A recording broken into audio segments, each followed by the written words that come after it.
কামারের টুংটাং শব্দে আর শ্রমিকদের তৎপরতায় গাবতলী পশুর হাটে চলছে প্রস্তুতির তোড়জোড়। তবে এখনও জমে ওঠেনি বেচাকেনা। খামারিরা পশু নিয়ে এলেও নেই প্রত্যাশিত ক্রেতা। এজন্য বৈরী আবহাওয়াকে দুষছেন তারা।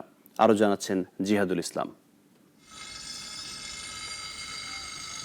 গাবতলী পশুর হাট। কোরবানির ঈদ ঘিরে চলছে প্রবেশ গেট থেকে শুরু করে বাঁশের ছাউনি তৈরির তড়িঘড়ি।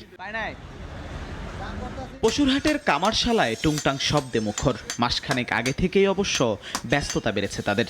রাত দিন এক করে দা, বটি, ছুরি আর চাপাতি তৈরি করছে তারা। ঈদ ভালোই, বেচা কেনা ভালো দিকে যাচ্ছে, এখনো বর্তমান বেচা কেনা ভালো দিকে আছে। এই তো বর্তমানে 600, 700 যার থেন যা লইতে পারি তাই বেচি। অহনে ঈদের মধ্যে চাপ বানাইতে পারি না, খালি বেচার দুম্বে। বিভিন্ন জেলা থেকে পশু নিয়ে আসছেন খামারিরা। গাবতলীর নিয়মিত হাটে চলছে বেচা বিক্রি। তবে এখনো প্রস্তুত হয়নি বিস্তীর্ণ ঈদকেন্দ্রিক পশুর হাট। এখনো বেচা বিক্রি হয়নি, কাস্টমার ঘষছে, দাম বলছে কম, এখনো বেচতে পারিনি। আসতে নিচ্ছে না, দেখ চাইছে বসে ভাই কত দাম বলে চলে যাচ্ছে। তারা কবে যে নেবে তো তারাই জানে, আমরা একজন বলবো। এবছর বেচা কেনা কম, অনেক কম বেচা কেনা নাই বলতে গেলেই চলে। বেচা কেনার অবস্থা খুবই খারাপ। এদিকে সপ্তাহের ছুটির দিনে একেবারেই নগণ্য আনাগোনা ক্রেতাদের। মেঘলা আবহাওয়ায় অলস সময় পার করছেন খামারিরা।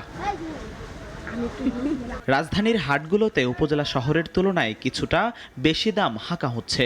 এছাড়া গত বছরের তুলনায় এবার কোরবানির পশুর দাম বেশি বলছেন ক্রেতারা। আমরা যারা রেগুলার গরু কিনি 2-2.5 লাখ বাজেটের মধ্যে, দেখলাম এই গরুর দামটা একটু বেশি চাচ্ছে। দাম আগের বারের তুলনায় একটু বেশি। বিক্রেতারা বলছেন ঈদের দুদিন আগে জমে উঠবে মূল বেচাকেনা। এখন শুধু অপেক্ষা সময়ের।